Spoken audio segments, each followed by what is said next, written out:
Hi, I'm Tess, Hi, I'm Sarah, and we are. the Happy Edit Sisters. Happiness isn't just being happy, it's an embodied feeling that starts with how we approach life, our actions, and our mindset. Everyone has a range of emotions, and that's a good thing. Join us as we dive into what it means to be happy and how we build a foundation for happiness through different lenses.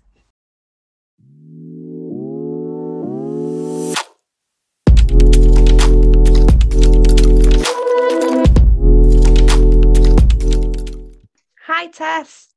Hi, Sarah. How are you? I'm good. I'm good. We finally got a little bit of sunshine after quite a lot of rain. So it's all good. All the flowers and the plants are going absolutely crazy, which is lovely. That's one of the best things about rain, isn't it? It gives life to everything. Unless you get too much of it, then it doesn't. But after when you have a lot of sun as well, which I know you guys have been having a lot Yeah. of sun lately as well, a lot of warm weather to go along with your Yeah. rain. So lots of growth Yeah. there. How are you? Yeah. I actually would say about the same. Yeah, it's been sort of nice. My garden is just booming right now because of between the warmth and the rain that we've been getting. So it's fun. I'm super excited for today's uh interview. Definitely. Um so this has been a while coming. I'm so excited that she decided to come on. We have my dear cousin Lillie on today, and Lillie is an amazing person. And she's actually like one of the reasons why I became a yoga teacher. She was a huge push in that. So I'm just giving her like a huge shout out and love before I dive into more about Lillie herself. So Lillie is a yoga teacher who has been living on an ashram in India for the past decade.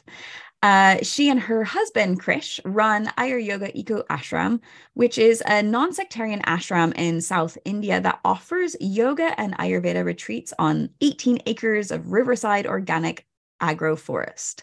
And from personal experience, this place is beautiful. It's amazing. It's where I did my initial training.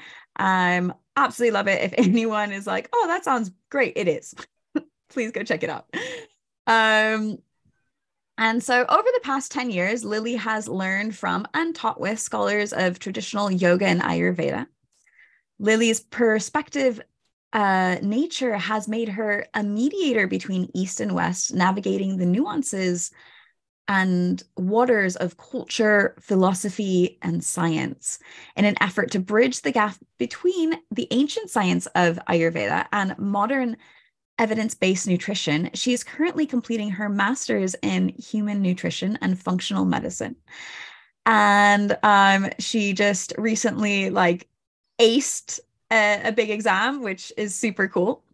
That's my own information there. That was not in her bio. Hopefully she doesn't mind me sharing that. And she hopes that with a deeper understanding of physiology and chemistry, she will be able to better understand Ayurvedic principles. And with this knowledge, Lillie's mission is to translate Ayurvedic principles into practical tools for living in today's modern world, which is a really cool thing. And I'm just so excited, A, to have her here because she's an amazing person, and B, because she has so much knowledge of bringing these two worlds together, which is very much of what we do in this podcast, right? We're kind of bringing that East and that West together through, our own experiences and our own studies. And I'm just so excited to have you here, Lillie. Thank you. I'm so happy to be here. And I'm so honored to have been such a great impact in your journey with yoga. That makes me feel very special. Thank you. Well, thank you. Thank you. So I would love to open it up here and give you just a little opportunity if there's anything else you'd like to share about yourself.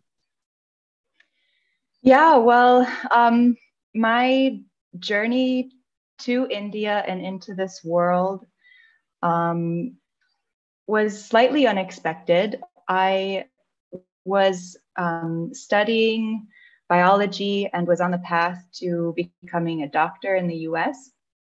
and felt kind of disheartened by the healthcare system, at least in the perspective that I saw. The patients weren't getting the education and the proper support and tools that they needed to make changes to become healthier and ultimately be happier. It's really hard to make those lifestyle changes and those dietary changes that really will nurture being happy, being peaceful, and being the best self that we can be, not only mentally and psychologically, but also physically. Health is not only just surviving, it's about giving your body the opportunity to be optimally healthy. And so I took a really big chance and I quit my job working with doctors and said, I'm going to do something that I really love and that I've been putting off for a long time. And that was to do a teacher training, a yoga teacher training. And a very wise yoga teacher told me, and a friend, she told me, don't go to a place that's trendy or with a specific modern style. Go to a traditional place where you will learn the roots of yoga, so that you can really build upon the foundation instead of just learning from like a new trendy style.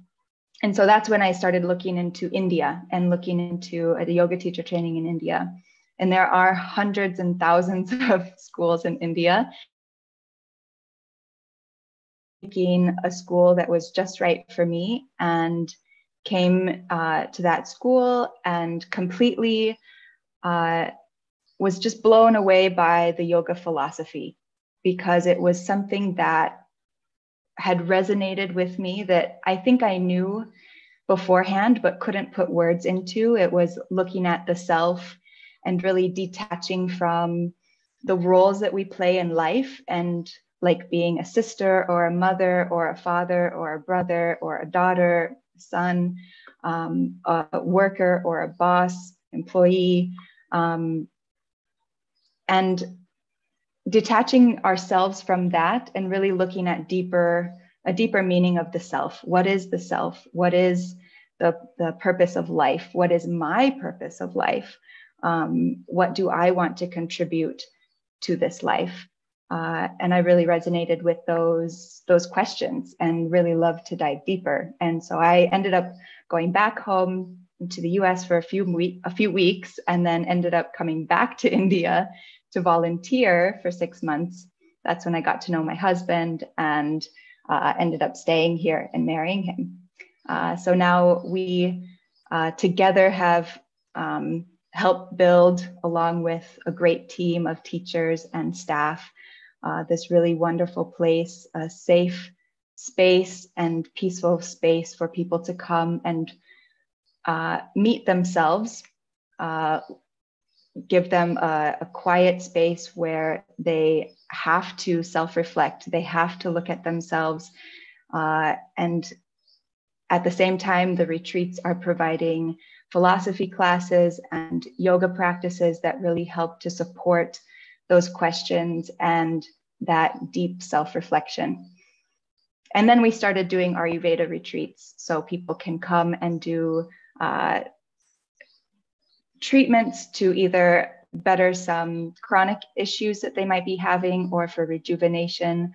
Ayurveda is really the natural medicine of India, the ancient herbal medicine of India, that is very much rooted in preventative medicine. Although there are treatments for managing and improving conditions, it is more about how to live a lifestyle conducive to your own individual constitution and your own situation, the environment that you're in, and the lifestyle that you have.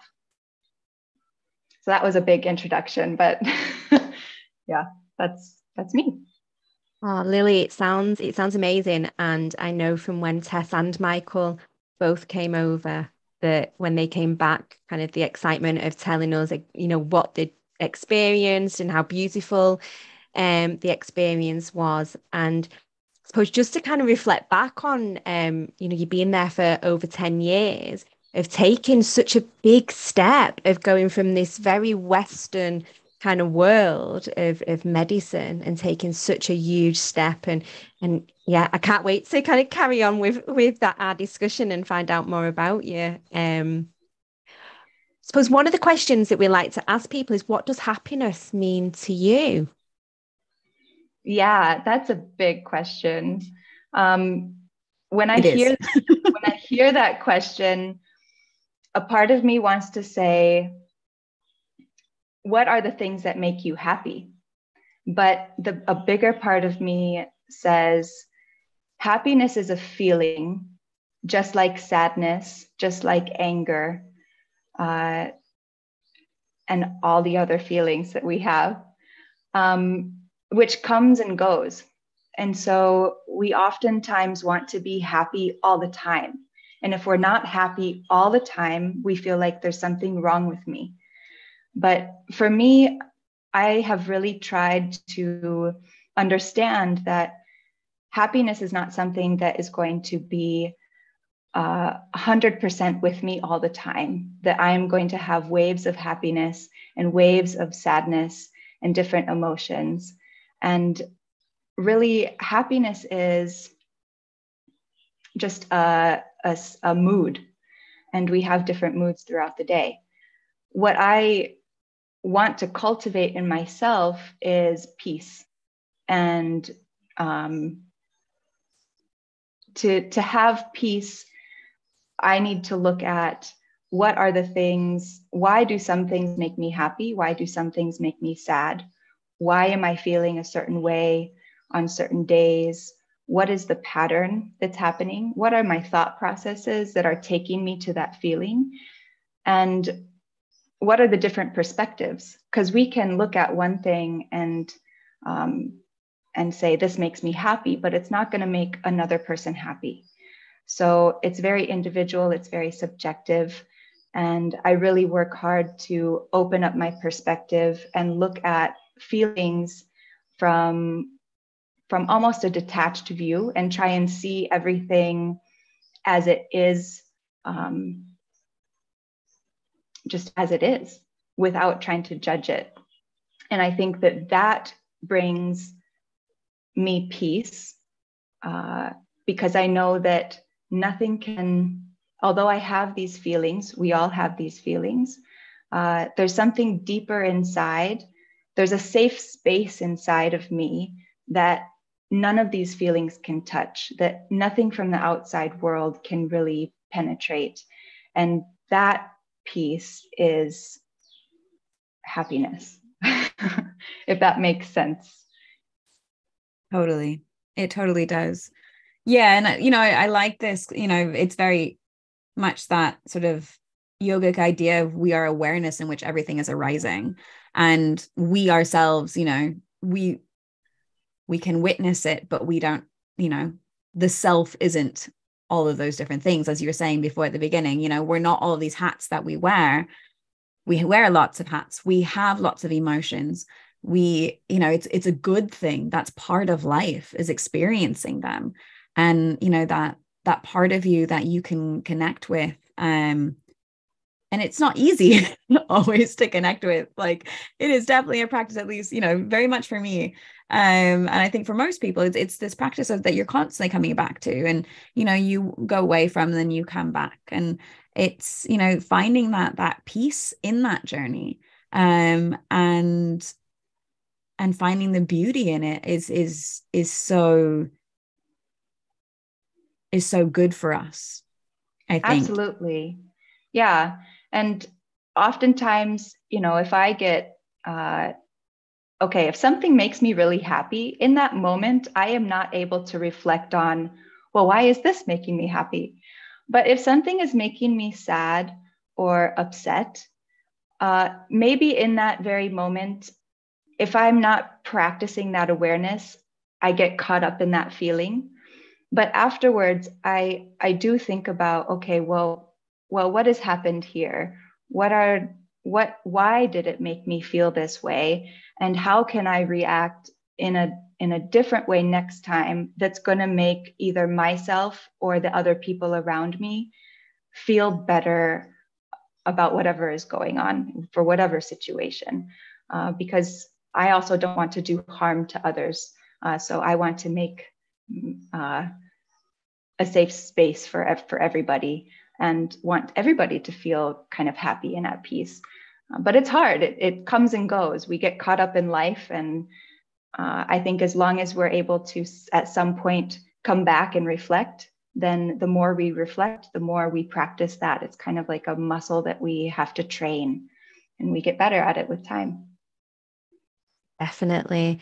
Something that, so as a therapist, so we especially within CBT, I think as well, when we looking at those feelings, those emotions, and it's always really interesting when we talk about how many different emotions there is. And I have, when I'm working with children, I have this like pack of there's maybe 30 different emotions, and they've each got like a different kind of face on them to try and express what that might feel like. And then they've got questions on the back.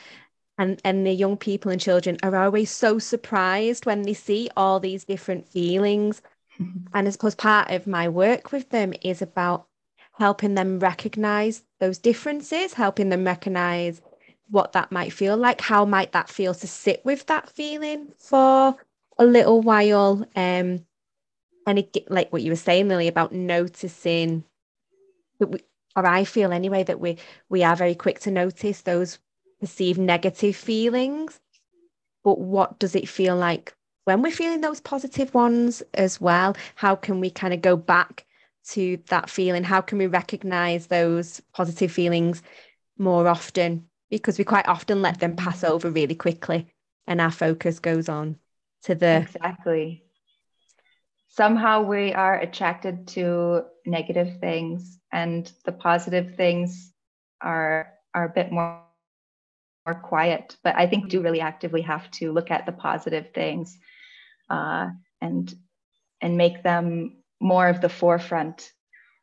Like, what are the positive attributes I like about myself? What are the attributes I like about another person or a place, instead of focusing on what the things are that are making me uncomfortable or sad or nervous. Yeah. No, I so agree with this. And it goes back to, there's been so many studies that show, like, just by bringing in gratitude, into your life, and that's exactly what you're doing. You're focusing on, the positive things, that sort of positive self-talk. And once again, these aren't things that, like, it's not about being toxic with your positivity, right? It's acknowledging the emotions that you have. It's not pushing them away, but it's saying, okay, but I don't necessarily have to ruminate on those emotions. I can, bring it back to what is making me happy. Oh, these things make me happy. Or maybe how can I bring more of that into my life? How can I step away from this this negativity that maybe I'm focusing more on because of things that are happening in my life, depending on what's going on.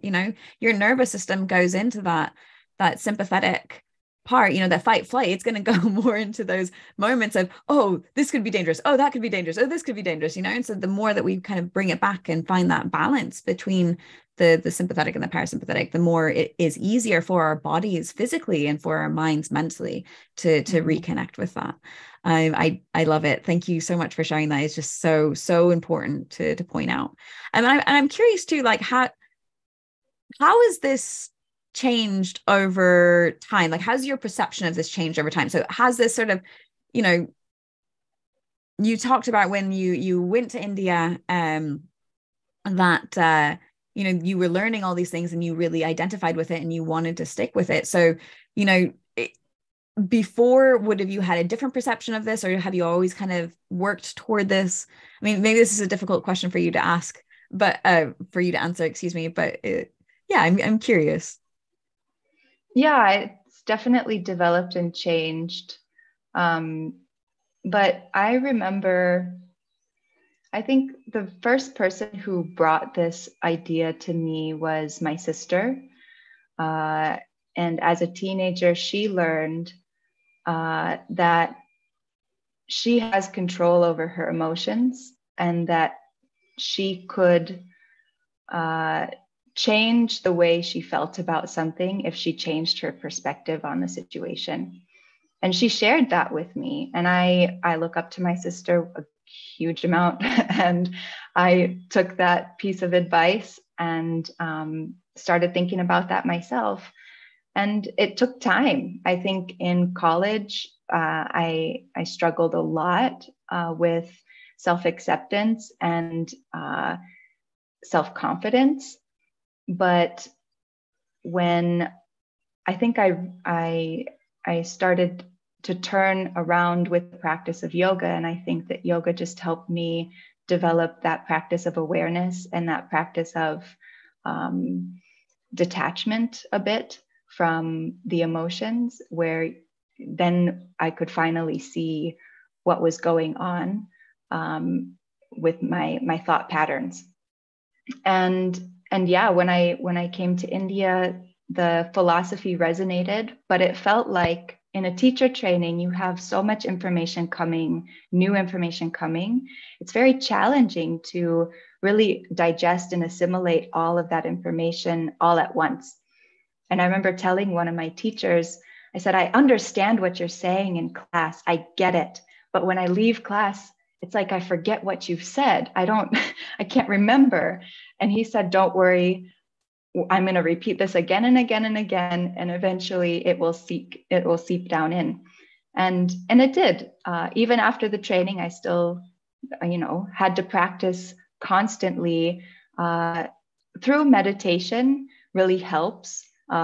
Just clearing the mind and just observing helps to strengthen that muscle of observation. But yeah, with time and with practice, those intellectual things that really made sense to me have finally dripped down. I imagine them dripping down into my heart and really seeping into my heart. And it will be a forever journey for all of us. None of us are perfect, and none of us are happy or peaceful 100% of the time. We all go through various things in life, and it's a constant journey. Yeah, I'm sorry, I'm laughing because was this teacher Swami? Yes, it was. Because I totally have like the same that was my experience. Like I totally get it in class, and then I leave and I'm like, I have no idea what would just happen there. And it's definitely like, the more training that I do, the more meditating on this that I do, the more I live, the more I work with people, the more I realize like, oh, that's what he was talking about. Yeah. I'll get like these moments and be like, oh, I get it. And that was years ago. It's just like light bulb moment. Oh, Yeah. I think so many of these things, like, we have them, we get them, but until we're ready to fully accept them, they're just there. They're there in the back of your mind. And so like, if anyone's listening, like has this experience, and you learned a lot of stuff, maybe it's from us, maybe it's from something else, and it's going to be there. It's there for you. It's just, there's other things might need to fall in place for it to fully, for you to fully grasp that concept. Yeah. Absolutely. I love that you've had that shared experience and you were able to say, is this person? It's like, yeah. Yeah, that's quite funny. But Swami's one of a kind, and anyone who's met Swami knows exactly what we're talking about.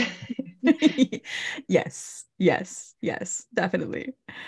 So Lillie, when you have, I love this, concept that you say, that you're working on, that you're working with, I should say, sort of working to detach yourself from those emotions, and not in like a, I'm not feeling way, but just in a, okay, these are emotions that I have.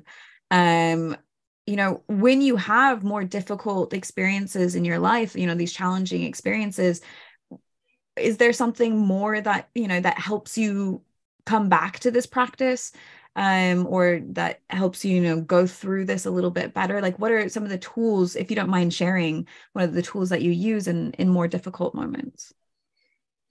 Yeah, it's taken time for me to develop those tools, and the practice of asanas, like yoga postures, has been the initiation into that tool.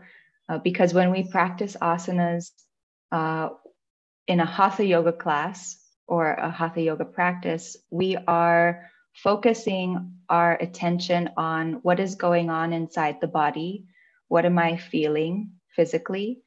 What am I feeling mentally? And what is my breath? How is my breath working? And becoming aware of those three things really help to practice the same thing off of the mat throughout the day. And more recently, in the past few years, it has been the breath which has been anchoring me to the hard moments. And I have focused more on what is my breath like throughout the day. And if I'm feeling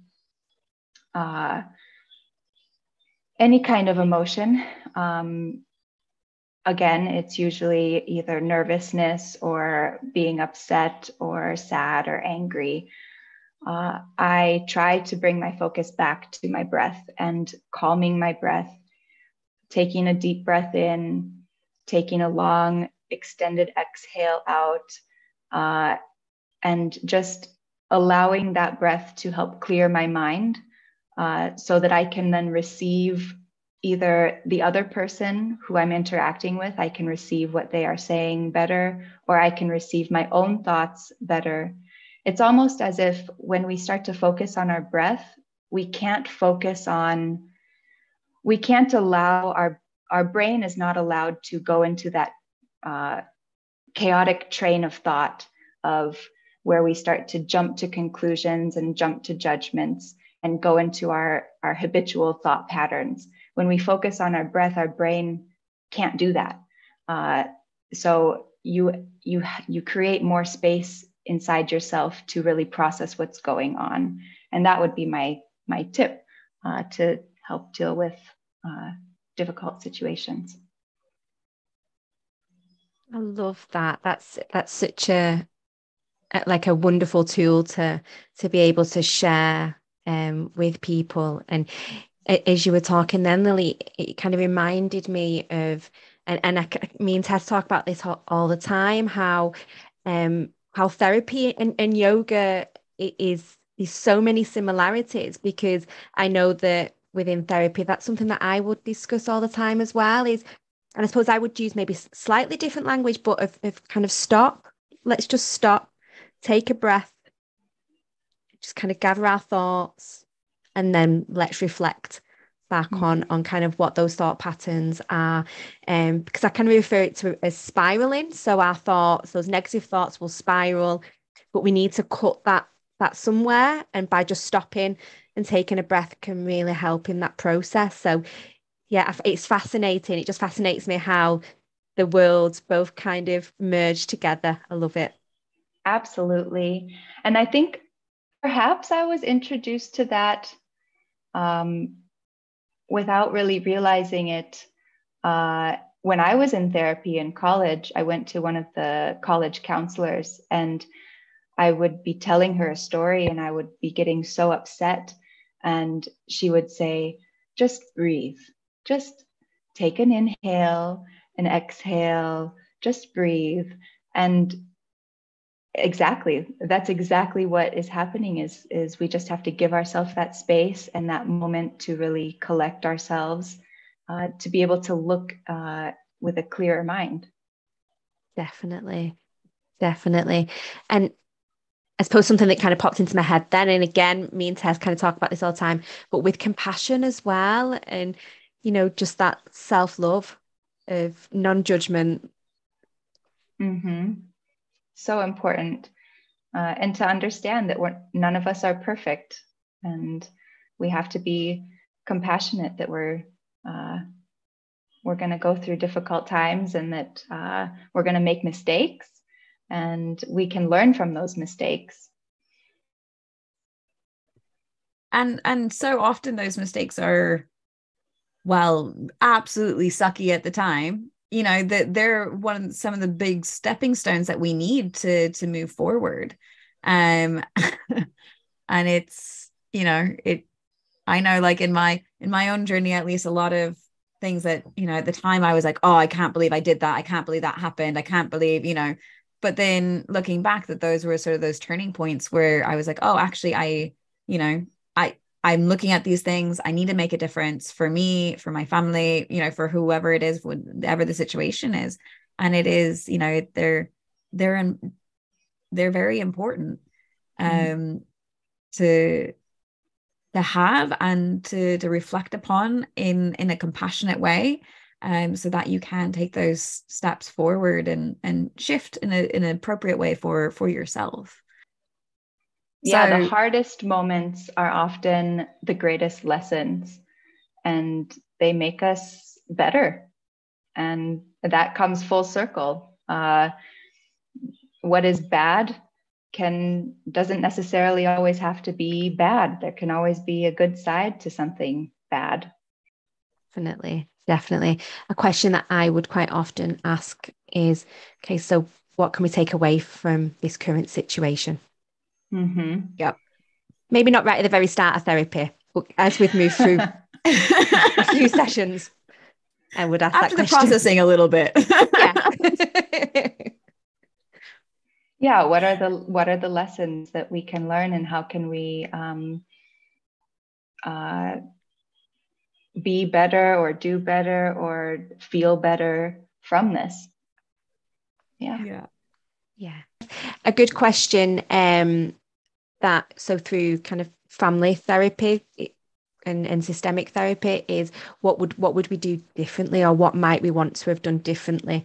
But just asking that, like, with real curiosity as well, but again in a very compassionate way.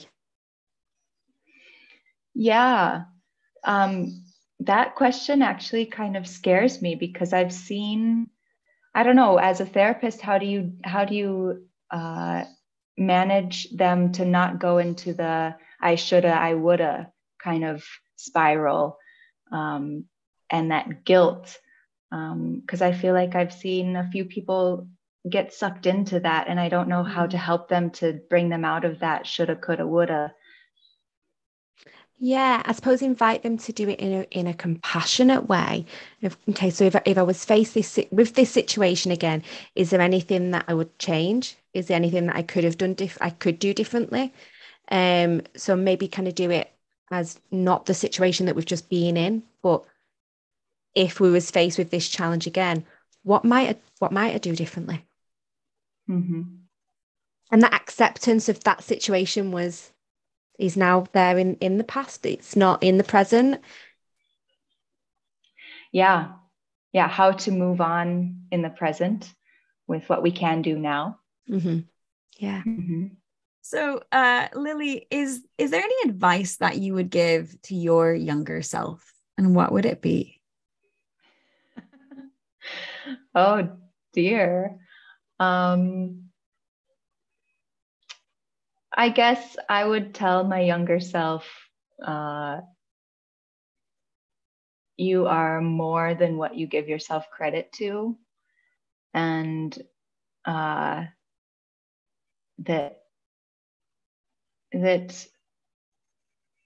maybe give yourself a bit more, I don't know, confidence. I don't know. I feel like my childhood and my adolescence was pretty darn good, and I feel pretty lucky and very, very grateful for that. The only thing that I really struggled with was self-confidence, and I just kind of wish that I could have known that I'm perfect the way that I am, and there's no need to try and be somebody else or look like somebody else, and that each of us are unique, and we all have our uniqueness. I love that. I love that Definitely. so much. and to embrace that uniqueness. Yeah, it's that embracing. Yeah. Oh, that's lovely.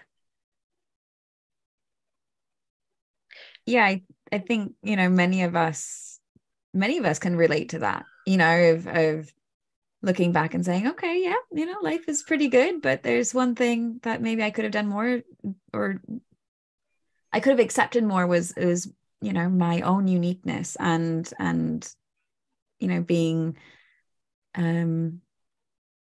compassionate to that, and standing up for it, and being confident in it. I think a lot of us can identify with that. So thank you for sharing that. Yeah, thank you. Thanks for asking. It's good to share these kinds of things, because it's good to know, that we're not the only ones going through these things, and that it's good to share. Yeah. I'd love to know what you guys would have told your younger selves, or what you would have liked to tell your younger self. Personally, I think I would have liked to tell my younger self, it's okay to love yourself. Which is kind of similar to what you're saying, be confident in your uniqueness. And I think I really struggled with that, with not being confident in myself, and not being confident in my own uniqueness. And so, loving those parts of me that maybe at the time I didn't love so much. And I still struggle with loving. And I know, like, it's a journey, isn't it? Like, it's a journey with becoming confident. And I think I know in my own experience, like, even just in the last couple of years of, like, starting up my own business, and setting out on my own, in my own thing, and not just following what someone else was telling me to do at work. It's scary, and you put yourself in a lot of situations that you're like, oh my God, can I actually do that? Like starting up a podcast. Yeah, no like, kidding. Imposter syndrome. Yes, definitely there. So it's going back to that, like, loving your uniqueness. Like, no, I can love myself, and I can love that I'm different, and I can love that I have a voice, and I can share that voice. And when I share my voice, when I share, as you're saying, when you share your experiences, then other people can see themselves in those things, and they can learn from it as well. And they don't feel, or hopefully, listening to another story in that way, it helps you sort of identify those things in yourself and accept them as well. Mm-hmm. That's How about great. you, Sarah? So I suppose I had a couple of things that were running through my head of what I would say. So I think one of the things would be that life doesn't always have to be that hard. I would have always tended to have made things harder for myself. So I would always have to do the extra bit of work to kind of, and would tell myself that, oh, it's really hard, it's really hard, it's really hard. And I remember when I was training as a counsellor, and so part of the course was that we had to have 30 hours of counselling ourselves. And I remember the counsellor at the time, I mean, she was an amazing woman. And she reflected back to me, she was like, when we talk, you always say, and it was really hard, and it was really hard. And she said, if you're thinking it's really hard, it's always going to be. So you have to reframe that way of thinking. I don't think she used the word reframe, but I suppose that's what I would use now. And that's always stuck with me. If I think it's going to be hard, it will be hard. Mm-hmm. And patience is the other thing as well. It doesn't always have to happen right away. I have to be patient. And that was a big lesson that I probably still learning. and it not being hard. It's a process. Like what you said before, Lily, life's a journey. Yeah. Yeah, absolutely. I think we all we all can definitely relate to that, wanting what we want now and achieving what we want to achieve now. But I've learned, I think one of the greatest things that I've learned in the last 10 years, and I don't think it's because I've been in an ashram, I think it's just life experience, is that everything will come in its right time. And it happens again and again and again. I just noticed that, that I really strive for something or really deep in my heart want something or need something, or a person, a team player in our business, and it doesn't come and it's not happening. And then the right person comes at the very right time. And it's really amazing how that works. We just have to have patience. Definitely. I agree. Patience and being open to it. And I think, Sarah, you saying it's hard, and once again, going back to what we were talking about earlier is, if you're focusing on the negativity, you're going to focus on the negativity, right? So having patience and being open for those opportunities, because, if we are in that negativity, if we're in that, oh, it's hard all the time, it's going to be more difficult for us to see those opportunities when they arrive and to take advantage of them. Or we are taking advantage of them and we're not appreciating them because, we're not open to that idea of it. But yeah, I love all of these and I feel them all. Definitely. Lillie, something that we like to offer our listeners is a happy edit tool. Is there anything that you would like to share? Yeah, I'm going to come back to the breath. And the happy edit tool is to come back to the breath and to either just watch the breath. What is the breath like in that moment, in that feeling? And if we want to change that feeling, how can I change my breath? Because our body will follow our breath. So if our breath is fast and in our chest, then if I move the breath into a deeper abdominal breath, using a full deep breath and really exhaling long exhale, that will stimulate my body to relax. And that's so powerful. Yes. So good. Lillie, thank you so much for sharing that happy tool with us, for sharing your time with us today, your knowledge, your presence, everything. This has been so fun to have you on the podcast. And thank you. If anyone is because I'm sure people will be there, like, how can I find this person? How can I find the Ayur Yoga Eco Ashram? Where can we find you to connect with you? And all of these things will be in the show notes, everyone, just so you know. But, Lillie, if you can also let us know how to connect with you. Yeah, well, I am the person behind the emails at Ayur Yoga Eco Ashram. And Ayur Yoga is a difficult word to say and to remember. So it's a combination of Ayurveda and yoga. So it's spelled A-Y-U-R, Ayur, Yoga, Y-O-G-A, Eco Ashram. You can find us on Google and on our website, ayuryoga-ashram.com, on Facebook and on Instagram.